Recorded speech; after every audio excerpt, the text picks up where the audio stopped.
Hello students welcome back to new another video. तो पिला माने प्लस टू रिजल्ट ऑलरेडी बाहर सारी।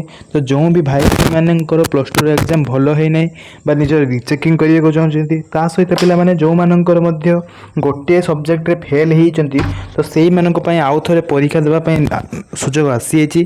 तो पिला माने आपन जदि गोटे सब्जेक्ट फेल होती इंस्टाट परीक्षा देकी आपण माने प्लस टू रे पास करेंगे। सहित पिला माने 10 क्लास जमी सप्लीमेंटारी एग्जाम देकी आपण एक रु अधिक फेल होते पास करेंगे से भाया सुजोग प्लस टू रे नहीं। केवल पिला माने गोटे सब्जेक्ट रे फेल होते गोटे सब्जेक्ट ही केवल फेल होते आपड़ जैसे इंस्टाट परीक्षा देकी आप पास करेंगे।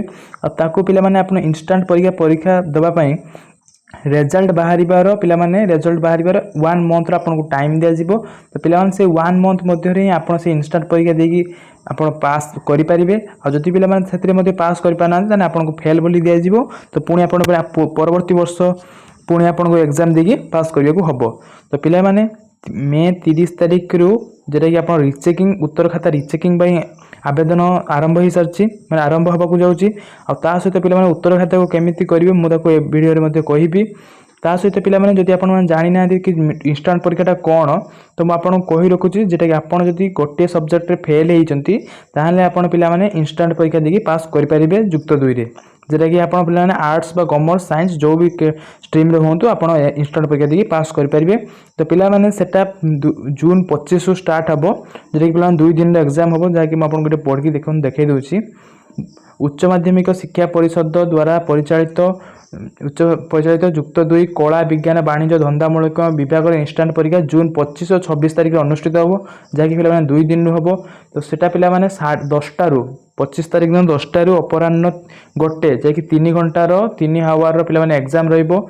तो से मध्य पिला गोटे सिटिंग रे अच्छी माने फास्ट सिटिंग रे माने सिटिंग रे कला विज्ञान वाणिज्य माने आर्ट्स साइंस कॉमर्स 3टा सारार एक्स रेगुलर पिला माने एग्जाम देकी पारे। सहित पिला माने जो भी पिला जूलोजी बा बटनी रही तो से भाया पिला रूल रही जोटा कि आप ऑलरेडी फास्ट परीक्षा देते कि जो मैंने भी जीव विज्ञान बा जूलोजी बा बटनी रे फेल होती जोटा कि बायोलोजी रे फेल होती आपन को 10:30 रु 10:30 जोटा कि 1.5 घंटा आपको प्रथम बटनी पेपर देवाक हम।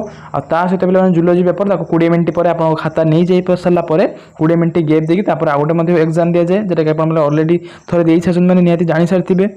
देन सहित पिला आपको आउ गोटे कहूँ पूर्वाह्न 10टा रु माने जो पिला माने आपण फास्ट दिन तो 25 तारिख दिन तो आपण पिला माने थ्योरी जहाँ एग्जाम देले जदि पिला माने आपन जो भी सब्जेक्ट जो प्रैक्टिकल लौची आपन जदि सही परीक्षा फेल होती ताले जून 26 तारिख दिन गोटे सिटिंग जहाँकि समस्त प्रकार प्रैक्टिकल एग्जाम पूर्वाह्न 10टा रु 1टा मध्य जी सब माने जो विभाग प्रैक्टिकल रही आपन जदि सही विभाग फेल होती जून 26 तारिख दिन आपन परीक्षा देकी पास करेंगे।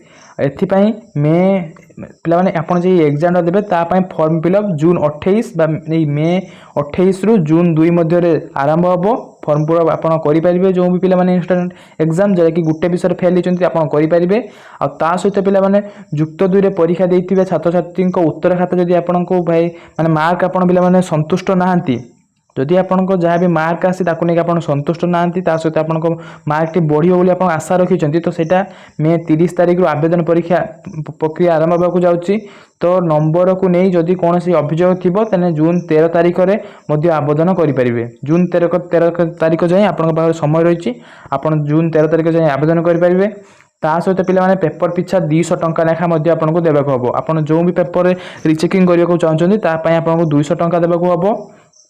और सहित पिला माने जदि आपन कॉपी बा माल प्रैक्टिस एग्जाम बेले धरा पड़ी था निहाती भाव में आप गोटे लिखित आकार रे जदि आप परीक्षा पक्षर के सुजोग दि जाए से जदि कौन विषय कही माने आपको जदि पहले आप निर्दोष था आपन को किंतु दोषी सब्यस्त करके आपन को माल प्रैक्टिस बोली आपन को घोषणा करा दि जाए ताने आपन लिखित आकार रे नहीं कि सेमानक परिषद परीक्षा निरीक्षक को लिखित उत्तर दे पारिबे।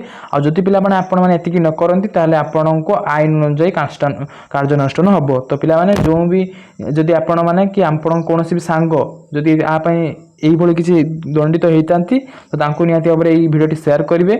आ सहित पे भिडियो आपको इनफॉर्मेटिव लगी था निहाती भाव में लाइक करेंगे तो सहित आम चैनल को सब्सक्राइब करेंगे। तो पे रोचे पुणी देखा नुआ भिडियो से पर्यटन आम चैनल को सब्सक्राइब।